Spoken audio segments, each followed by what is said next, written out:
Welcome to our channel. Today we how to log into Google Finance, beginner guide step by step clearly. To log into Google Finance, first, open your preferred web browser. In the address bar, type www.google.com and press enter. Once the Google homepage loads, locate the Sign In button in the top right corner. Click the Sign In button. You will be redirected to the Google Sign In page. Here, enter your Google account email address in the provided field. After entering your email, click Next. Now, input your password in the designated box. Once you have entered your password, click Next again. If your credentials are correct, you will be guided to your Google account. To access Google Finance, click on the Google Apps icon, a grid pattern in the top right corner. From the drop-down menu, locate and select Finance. You will now be taken to the Google Finance homepage. Here, you can explore various financial tools and information.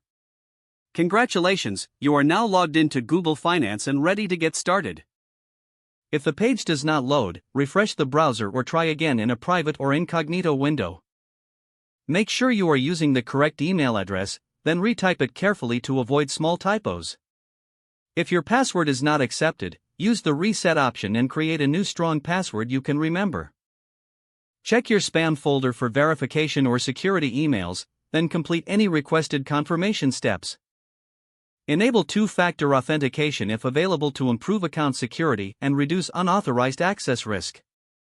After signing in, review your profile details so your contact information and settings are accurate and current.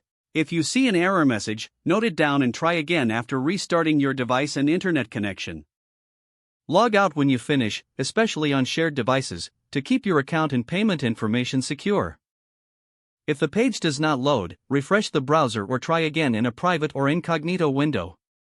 Make sure you are using the correct email address, then retype it carefully to avoid small typos. If your password is not accepted, use the reset option and create a new strong password you can remember.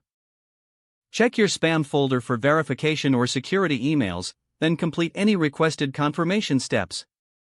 Enable two-factor authentication if available to improve account security and reduce unauthorized access risk.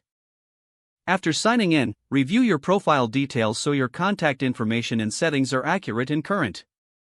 If you see an error message, note it down and try again after restarting your device and internet connection. Don't forget to like this video and subscribe to our channel for more step-by-step tech guides.